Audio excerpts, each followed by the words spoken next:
So, hello everyone, this is Neil Srivastav, and today we are going to discuss veto powers of president and the governor. Means यहाँ पे हम लोग difference कह सकते हो या कह सकते हो कि प्रेसिडेंट और गवर्नर दोनों के बारे में, जो कि एक पैरेलल पोस्ट होती है हमारे कॉन्स्टिट्यूशन मतलब गवर्नमेंट में, इंडियन गवर्नमेंट में, उन दोनों की वीटो पावर्स को हम लोग स्टडी करेंगे। सो वीटो पावर्स को स्टडी करने से पहले जान लेते हैं what is veto power. So veto का मतलब होता है कि आप यूनिलेटरली मतलब किसी कोई एक पर्सन या कोई एक सिंगल बॉडी पूरे डिसीजन को रोक दे, उसे वीटो कहते हैं। ठीक है।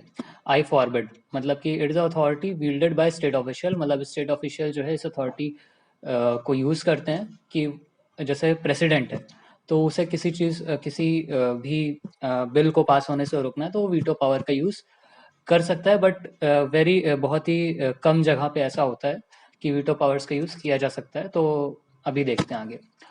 तो वीटो का Latin word, veto is a Latin word जिसका मतलब होता है आई फॉरबिड। ठीक है। For example if something needs to be stopped unilaterally, मतलब कि एक बहुत बड़ा सा ग्रुप है मान लो, और उसमें कई लोग बैठे हैं और डिसीजन लेना है, और पूरा डिसीजन किसी मतलब ऐसा है जो आपको अनफेवरेबल लग रहा है और आपके पास वीटो पावर है, तो आप अकेले उस डिसीजन को रोक सकते हो अपनी वीटो पावर से। That is veto power. Such as enactment of legislation में कुछ इनैक्ट हो रहा है, member can use their veto power, तो मेंबर्स अपनी वीटो पावर यूज कर सकते हैं। ठीक है। तो मैं बहुत ज़्यादा लंबा चौड़ा नहीं करने वाला, एकदम इजीली समझा दूंगा क्योंकि बहुत छोटी सी चीज़ है, इसके लिए मैं बहुत ज़्यादा टाइम नहीं लूंगा। ठीक है। तो वीटो पावर्स कितने टाइप्स की होती हैं? वीटो पावर जो होती है कि एब्सोल्यूट होती है, सस्पेंसिव होती है, पॉकेट वीटो होती है। ठीक है। जो एब्सोल्यूट वीटो होता है इसका मतलब होता है कि president can withhold the assent to the bill, मतलब कि प्रेसिडेंट जो है बिल को मतलब रोक सकता है पूरी तरह से। ठीक है, अपने मन से। रोकना इन द सेंस मतलब बिल कैंसिल हो गया, अब रिजेक्ट हो गया, get rejected, it can not become a law, वो लॉ नहीं बनेगा। That is absolute veto. एक होता है सस्पेंसिव वीटो, मतलब कि instead of rejecting sending the bill to parliament for reconsideration, मतलब पार्लियामेंट को वापस भेज दिया कि आप इस पे फिर से रिकंसिडर करो कि क्या है क्या नहीं है। बट जनरली क्या होता है, मतलब प्रेसिडेंट जब रिकंसिडरेशन के लिए भेजते हैं तो दोबारा वहां से बिल जो है पास होके आता है और प्रेसिडेंट को फिर करना ही पड़ता है, वहां सस्पेंशन वीटो दोबारा यूज नहीं कर सकते प्रेसिडेंट। एक होता है पॉकेट वीटो, मतलब ना हाँ बोलेंगे ना बोलेंगे, वो अपने पास रख लेंगे एंड बिल कभी भी, मतलब कि जब तक वो उसको अपने पॉकेट में रखे हैं, मतलब अपने पास रखे हैं, उस पर कोई डिसीजन नहीं लिया प्रेसिडेंट ने, तब तक वो क्या होता है, लॉ नहीं बनता, वो वैसे का वैसे ही पड़ा रहता है। और इसकी कोई टाइम लिमिट भी नहीं है, एक अनसर्टेन टाइम तक प्रेसिडेंट उसको रख सकता है। ठीक है। ओके, तो ये वीटो के बारे में था कि वीटो क्या होता है, किस तरह का होता है, वीटो का काम कहाँ कहाँ पे है। ठीक है। अब let's move to the veto power of the president and governor. ठीक है। देखो मैंने बहुत ज़्यादा इसमें लग रहा होगा कि बहुत ज़्यादा कंटेंट है, बट ऐसा कुछ भी नहीं है, बहुत बहुत कम कंटेंट है ये। ठीक है। बस सुनते जाना, समझते जाना। इसको मतलब पूरा पढ़ने के चक्कर में मत पढ़ना, नोट डाउन करना हो तो कर लेना, लेकिन समझो पहले क्या कह रहे हैं। अगर कोई ऑर्डिनरी बिल आता है, ठीक है, तो प्रेसिडेंट हाँ बोल सकता है तो बिल क्या होगा, एक्ट बन जाएगा, एक चीज। दूसरा, प्रेसिडेंट ना बोल सकता है तो बिल एंड हो जाएगा। तीसरा, प्रेसिडेंट बिल को रिटर्न कर सकता है। सिंपल तीन चीजें हैं, एक हाँ बोलेगा ना बोलेगा, या फिर वापस कर देगा कि आप इस पे फिर से रिकंसिडर करें। ठीक है। और बिल फिर दोबारा पास होके आ जाएगा वो दोनों हाउस से, और फिर प्रेसिडेंट को अपना एसेंट देना ही पड़ेगा, जैसा मैंने अभी बताया। तो ऑर्डिनरी बिल के केसेस में प्रेसिडेंट के पास सिर्फ एक वीटो पावर होती है and that is suspensive veto. ठीक है। फिर गवर्नर पे हम देखते हैं तो गवर्नर का भी अप्रॉक्स ऐसा ही रहता है। एक होता है कि डिनाई, अब देखो इसमें गवर्नर के लिए कहाँ से आते हैं बिल्स, तो जो गवर्नर के लिए बिल्स आते हैं, एक सेकेंड देना जरा, मैं इरेज कर दूं। हाँ, तो जो गवर्नर्स के लिए बिल आते हैं वो कहाँ से आते हैं, या तो लेजिस्लेटिव असेंबली से आते हैं, अगर यूनिकैमरल लेजिस्लेचर है, मतलब ऐसा स्टेट जहां पे सिर्फ एक ही हाउस हो। ठीक है। लोअर हाउस अपर हाउस ना हो, एक ही हाउस हो, और वो स्टेट लेजिस्लेटिव असेंबली बोला जाए। और या फिर दोनों हाउस से आते हो, ऐसा स्टेट जहां पे बाई कैमरल लेजिस्लेचर हो, जहां पे बाई कैमरल लेजिस्लेचर मतलब लेजिस्लेटिव असेंबली भी है एंड लेजिस्लेटिव काउंसिल भी है। ठीक है। विधान परिषद भी है और विधानसभा भी है, तो वो बाई कैमरल लेजिस्लेचर होता है। तो इसमें क्या होता है कि देखो बिल पास करने के लिए अगर सिंगल वाला है, ठीक है, मान लेते हैं लेजिस्लेटिव असेंबली वाला मतलब यूनिकैमरल लेजिस्लेचर किसी स्टेट में है, तो अगर हाउस सेशन में है, तो इसका मतलब है कि वो बिल्स को पास कर सकता है। इसका मतलब गवर्नर को ऑर्डिनेंस की जरूरत नहीं है ना। मतलब सॉरी, एक सेकेंड, यहाँ पे क्या है कि ओके मैं ऑर्डिनेंस पे चला गया, ऑर्डिनेंस नहीं, यहाँ पे हम वीटो पावर बता रहे हैं। ठीक है, तो वीटो पावर में जब ये बिल जो है लेजिस्लेटिव असेंबली से आता है और बाई कैमरल लेजिस्लेचर में दोनों हाउस से पास होके आता है, तो गवर्नर क्या कर सकते हैं, डिनाई कर सकते हैं। ठीक है, बिल एंड हो जाएगा, डिनाई कर दिया, विदहोल्ड कर दिया। उसी तरह से प्रेसिडेंट की तरह असेंट कर दिया, बिल एक्ट बन गया, और रिटर्न कर दिया रिकंसिडरेशन के लिए, तो फिर वो रिटर्न हुआ, फिर आएगा तो उनको फिर से साइन करना पड़ जाएगा। ठीक है, देन बिना टाइम वेस्ट किए और आगे बढ़ते हैं। छोटा सा था बस कि इन्होंने भी वही चीज किया। ठीक है, और एक एक्स्ट्रा फीचर होता है गवर्नर के पास कि ये क्या कर सकते हैं, ही में reserve the bill for president consideration. President के पास भेज सकते हैं बिल को कि आप देख लीजिए, मैं इस पे डिसीजन नहीं ले पा रहा हूँ। ठीक है, तो ओवरऑल यहाँ पे हमने जब देखा कि ये रिटर्न कर सकते हैं, तो इनके पास भी सस्पेंसिव वीटो है। कौन सी पावर है, सस्पेंसिव वीटो पावर है फॉर ऑर्डिनरी बिल्स। ठीक है, अच्छा, ये जब रिजर्व करेंगे प्रेसिडेंट के लिए तब क्या होगा, तो प्रेसिडेंट हाँ बोलेगा या फिर ना बोलेगा। हाँ बोला तो बिल एक्ट बन जाएगा, ना बोला तो बिल एंड हो जाएगा। अच्छा, एक स्पेशल बात है यहाँ पे, इसको ध्यान देना। ध्यान क्या देना है कि, एक सेकेंड, हाँ, ध्यान ये देना है कि जैसे हमने देखा कि जब गवर्नर गवर्नर जो है स्टेट लेजिस्लेचर को बिल वापस किया, एंड फिर वो वहां से वापस आया बिल। ठीक है, ये यहाँ पे गवर्नर है, ये लेजिस्लेचर है, इन्होंने क्या किया कि लेजिस्लेचर को बिल दिया कि आप रिकंसिडर करो, ये वापस आया तो गवर्नर को साइन करना पड़ा। प्रेसिडेंट है, पार्लियामेंट है, प्रेसिडेंट ने पार्लियामेंट को रिकंसिडर के लिए भेजा, फिर वापस आया, प्रेसिडेंट को साइन करना पड़ा। दोनों जगह देखो, जब वापस आया बिल तो साइन करना पड़ा, बट जब स्टेट से प्रेसिडेंट के पास बिल जाता है, तो जब प्रेसिडेंट के पास गया तो प्रेसिडेंट क्या कर सकता है, या तो हाँ बोलेगा या फिर ना बोलेगा, या फिर रिकंसिडरेशन के लिए भी भेज सकता है। और अगर when a bill is return in this manner, अगर बिल वापस आता है रिकंसिडरेशन के बाद, तो मतलब कि इसको 6 महीने का टाइम दिया जाता है हाउस को कि आप 6 महीने के अंदर रिकंसिडर करिए। अगर bill is pass by both the house, और मतलब कि दोनों हाउस उसको पास कर देते हैं, या जहां पे लेजिस्लेटिव असेंबली है वो पास कर देती है, विद और विदाउट अमेंडमेंट, चाहे अमेंड करे या ना करे, और प्रेसिडेंट को प्रेजेंट किया जाता है, तो president is not required to sign it. जैसे हमने यहां देखा, पार्लियामेंट से जब बिल रिकंसिडर होके आया प्रेसिडेंट के पास या गवर्नर के पास, जब स्टेट लेजिस्लेचर से आया, तो इन लोगों को साइन करना ही पड़ा। बट जब प्रेसिडेंट के पास स्टेट से बिल आता है रिकंसिडर होने के बाद, तो president is not binding, not required to sign it, he may give और विदहोल्ड हिज असेंट। तब भी प्रेसिडेंट के पास फुल पावर है कि वो अपने असेंट को रोक के रख सकते हैं। ठीक है, ओके, तो ये थोड़ा सा इंपॉर्टेंट था। आगे बढ़ते हैं। Regard money bill, money bill होगा तो क्या करेंगे, तो मनी बिल है तो असेंट कर सकते हैं। देखो, मनी बिल जो होता है, मनी बिल का तरीका ये होता है कि जैसे हमारे पास ये प्रेसिडेंट है, ये पार्लियामेंट है। ठीक है, तो पार्लियामेंट में पहली बात तो मनी बिल हमेशा लोकसभा में ही इंट्रोड्यूस किया जाता है, कभी भी राज्यसभा में इंट्रोड्यूस नहीं किया जा सकता। ये राज्यसभा है, ये लोकसभा है, तो लोकसभा में इंट्रोड्यूस होता है। तो लोकसभा में इंट्रोड्यूस होने से पहले प्रेसिडेंट की रिकमेंडेशन अनिवार्य है। ठीक है, तो जब तक प्रेसिडेंट रिकमेंड नहीं करेगा तब तक लोकसभा में मनी बिल नहीं जाता। कोई बिल जा सकता है बट मनी बिल नहीं जाता। और फिर यहां से गया, फिर ये राज्यसभा के पास जाता है, राज्यसभा के पास 14 दिन का टाइम होता है कि वो इसको असेंट देते हैं या नहीं देते, नहीं देंगे तब भी पास हो जाएगा। एंड फिर प्रेसिडेंट के पास जाएगा, प्रेसिडेंट फिर असेंट देंगे और ये एक्ट बन जाएगा। देखो, तो इसमें क्या होता है कि प्रेसिडेंट से पहले ही असेंट ले लिया गया है, तो प्रेसिडेंट जब लोकसभा में भेजा, वहां से राज्यसभा फिर आया, तो क्यों मना करेगा प्रेसिडेंट। तो जनरली क्या होता है कि जनरली क्या होता है कि वो पास हो जाता है। ठीक है, मतलब कि प्रेसिडेंट कभी भी मनी बिल को नहीं रोकते, क्योंकि स्टार्टिंग में ही प्रेसिडेंट से पूछ लिया जाता है।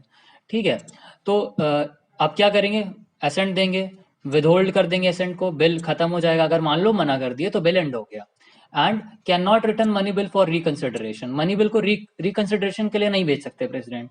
ठीक है, और नॉर्मली एक्सेप्ट कर लेते हैं वो, रिकंसिडरेशन के लिए वाला सीन यहाँ नहीं है। ठीक है, ये वाली बात हमें याद रखनी है। यहाँ पे या तो मना कर सकते हैं या तो हाँ कह सकते हैं, बट रिकंसिडरेशन का सीन नहीं आता कभी भी। ठीक है, एंड फिर गवर्नर वाली बात आती है। हम लोग आते हैं गवर्नर पे। ठीक है, तो गवर्नर पे जब आता है तो एक सेकंड मैं इरेज कर दूं, थोड़ा साफ सुथरा लगना चाहिए भाई, ठीक है। हाँ, ओके। तो रिगार्ड मनी बिल है तो वही चीज़ है, यूनिकैमरल लेजिस्लेचर है या बाई कैमरल लेजिस्लेचर है, ठीक है। तो इंडिया में कुछ स्टेट ऐसे हैं जो बाई कैमरल है, मतलब जहाँ पे लोकसभा और सॉरी सॉरी सॉरी, लोकसभा नहीं, लोकसभा तो पार्लियामेंट में होती है। हाँ, जहाँ पे लेजिस्लेटिव असेंबली भी है और लेजिस्लेटिव काउंसिल भी है, ठीक है। और यूनिकैमरल जहाँ पे सिर्फ लेजिस्लेटिव असेंबली होती है, ठीक है। तो मतलब अलग अलग स्टेट्स का अलग अलग है, ठीक है। तो जब बिल आता है पास हो करके, तो गवर्नर हाँ बोल सकता है, वो एक्ट बन जाएगा मनी बिल। गवर्नर ना बोल सकता है तो बिल एंड हो जाएगा। Can not return money bill for reconsideration, same as president. देखो पैरेलल पोस्ट लग रही ना सारी, सब एक जैसी। Normally he except the money bill because money bill is introduce with his prior approval. पहले ही अप्रूव करके दिया था गवर्नर ने, तो क्यों मना करेगा। अगर रिजर्व करता है बिल को प्रेसिडेंट के लिए, तो प्रेसिडेंट के पास सीधे दो रास्ते हैं, एसेंट देगा या तो रिजेक्ट करेगा। रिकंसिडरेशन का यहाँ भी सीन कोई नहीं है, ठीक है। तो ये हमारा हो गया ऑर्डिनेंस, सॉरी, मनी बिल और ऑर्डिनरी बिल, ठीक है। दो चीजें हमने पढ़ी, veto, ordinary bill, money bill. And अब देख लेते हैं ordinance making power of president and governor. Ordinance making power क्या होती है कि प्रेसिडेंट है, ठीक है। तो president make ordinances only when president ordinance, एक सेकंड मैं थोड़ा जूम कर दूं क्लियर रहे जिससे, है ना। तो यहाँ पे देखो प्रेसिडेंट जो है ऑर्डिनेंस तब बना सकता है जब दोनों हाउस सेशन में नहीं हो, मतलब लोकसभा राज्यसभा, या लोकसभा या तो सेशन में नहीं है तो राज्यसभा सेशन में नहीं है तब, और या फिर कोई भी एक नहीं है तो, ठीक है। मतलब कहने का मतलब है कि अगर सिर्फ एक हाउस सेशन में है तो भी प्रेसिडेंट ऑर्डिनेंस बना सकते हैं, क्योंकि बिल को पास होने के लिए दोनों हाउसेस की जरूरत होती है। देखो लिखा है, ठीक है। हाँ, आगे हम कंपेयर करके दिखाते हैं ना, एक साथ में चलते हैं। अच्छा, सेम चीज होती है गवर्नर के साथ। गवर्नर भी ऑर्डिनेंस तब बना सकता है जब कोई भी, मतलब बाई कैमरल में दोनों सेशन में नहीं हो, यूनि कैमरल में लेजिस्लेटिव असेंबली सेशन में ना हो। और बाई कैमरल में अगर एक भी सेशन में नहीं बना पाएगा, अगर दोनों सेशन में नहीं है या कोई एक भी सेशन में नहीं है, मतलब लेजिस्लेटिव असेंबली या लेजिस्लेटिव काउंसिल में से कोई एक भी वर्क नहीं कर रहा है, तो उस टाइम गवर्नर के पास ऑर्डिनेंस बनाने की पावर है, ठीक है। क्योंकि दोनों हाउस से पास होना जरूरी है, या यूनिकैमरल वाले में लेजिस्लेटिव असेंबली एक्शन में होनी चाहिए, तब गवर्नर ऑर्डिनेंस नहीं बना पाएगा। बट यूनिकैमरल में जहां एक लेजिस्लेटिव असेंबली ही है जिस स्टेट में, वहां पे लेजिस्लेटिव असेंबली अगर फोर्स एनफोर्स नहीं है तो वहां पे गवर्नर ऑर्डिनेंस बना सकता है, ठीक है। ऑर्डिनेंस का देखो मेन काम क्या होता है कि जब कोई भी वहां पे पावर, मतलब कि कोई और रूल्स नहीं बन रहा और रूल की बहुत ज्यादा जरूरत है, तो कौन बनाएगा, तो गवर्नर को ये मतलब ये पावर होती है कि हाँ गवर्नर बना सकते हैं, ठीक है। नेक्स्ट आते हैं, he can promulgate ordinance when he is satisfied with the ordinance is necessary, मतलब जब जरूरत लगती है तो ये बना सकते हैं। को एक्सटेंसिव होता है विद द पार्लियामेंट। को एक्सटेंसिव, अच्छा एक सेकेंड हम साथ साथ लेके चलते हैं ना दोनों को। को प्रोमल को कैन प्रोमलगेट ऑर्डिनेंस व्हेन, जब वो सेटिस्फाइड होंगे तो बना सकते हैं। और सेम यहाँ पे भी है, गवर्नर भी यही करता है, can promulgate ordinance when he satisfied, ठीक है। दूसरा है को एक्सटेंसिव, क्या होता है, साथ में एग्जिस्ट करता है पार्लियामेंट के लॉज के, मतलब पार्लियामेंट से जितने लॉ बने उनके साथ में इसका ऑर्डिनेंस, इनके ऑर्डिनेंस भी एग्जिस्ट करेंगे, और सेम गवर्नर का भी है, ठीक है। थोड़ा सा जूम आउट करके, हाँ इजी है अब दिखेगा, एक सेकंड। या फिर सेम फोर्स, अब जितना पार्लियामेंट के ऑर्डर लॉज का फोर्स होता है, जितना पावर होती है उतनी इनकी भी होती है। पार्लियामेंट के लॉज की जितनी लिमिटेशन है उतना ही प्रेसिडेंट के ऑर्डिनेंस की लिमिटेशन है। Can withdraw ordinance any time, कभी भी विदड्रॉ कर सकते हैं प्रेसिडेंट ऑर्डिनेंस को, ठीक है। अच्छा, अभी मैं एक इंटरेस्टिंग चीज बताने जा रहा हूँ इसके बारे में, तो थोड़ा सा एक सेकंड और वेट करिएगा। हाँ, तो गवर्नर का मैं दिखाता हूँ कि गवर्नर में क्या होता है। तो गवर्नर का भी सेम है, ठीक है। गवर्नर भी क्या करते हैं, वही, सॉरी मैंने यहाँ पे पार्लियामेंट लिख दिया, पार्लियामेंट नहीं स्टेट लेजिस्लेचर होगा, ठीक है। एक सेकेंड मैं इसको करेक्ट कर दूं, नहीं तो दिक्कत हो जाएगी, ठीक है। हाँ, तो ये जो है मैंने same limitation as state legislature की, जितनी ही लिमिटेशन इसकी भी होती है गवर्नर के ऑर्डिनेंस की, और सेम फोर्स और इफेक्ट होता है स्टेट लेजिस्लेचर जितना गवर्नर के ऑर्डिनेंस का। स्टेट लेजिस्लेचर के बनाए हुए रूल के साथ ही एग्जिस्ट करता है गवर्नर का ऑर्डिनेंस, क्योंकि गवर्नर जो होता है स्टेट का हेड होता है, ठीक है, और गवर्नर कभी भी विड्रॉ कर सकता है अपना ऑर्डिनेंस, ठीक, ओके। अच्छा, ordinance made and withdraw only on advice of council of minister. अब देखो यहाँ मजे की बात, पावर सारी दे दी गई है कि हाँ गवर्नर सब करेगा, but only on advice of council of minister, minister जब बोलेंगे तभी। एंड सेम फॉर, मतलब प्रेसिडेंट के लिए भी है और गवर्नर के लिए भी सेम चीज है, advice of council of minister. तो इसीलिए बोला जाता है कि रियल हेड जो होते हैं वो चीफ मिनिस्टर्स होते हैं, चीफ मिनिस्टर होते हैं, काउंसिल ऑफ मिनिस्टर होते हैं, ठीक है। Ordinance made by him presented in house of parliament when it reassemble, मतलब जो ऑर्डिनेंस बना था अब वो पार्लियामेंट के हाउस में आए, मतलब पेश किया जाएगा कि हाँ आप चेक कीजिए सही है कि नहीं, अगर सही है तो उसको दोनों हाउस से कंफर्मिटी मिलेगी एंड वो पास हो जाएगा, और अगर नहीं मिलती तो एंड हो जाता है। हाँ, 6 वीक्स तक, मैक्सिमम 6 वीक तक वो ऑर्डिनेंस एग्जिस्ट करता रहेगा जब पार्लियामेंट एनफोर्स होगा। मान लेते हैं कि आज पार्लियामेंट एनफोर्स नहीं है, पार्लियामेंट में वर्क नहीं चल रहा और प्रेसिडेंट को कोई रूल लाना है तो प्रेसिडेंट रूल लेके आ गए, ठीक है। अब ऐसा होता है कि 10 दिन बाद पार्लियामेंट एनफोर्स हो जाता है, आ जाता है, पार्लियामेंट वर्क करना शुरू करता है, तो मतलब उसका पार्लियामेंट के दोनों हाउसेस के सेशंस होते हैं, ठीक है।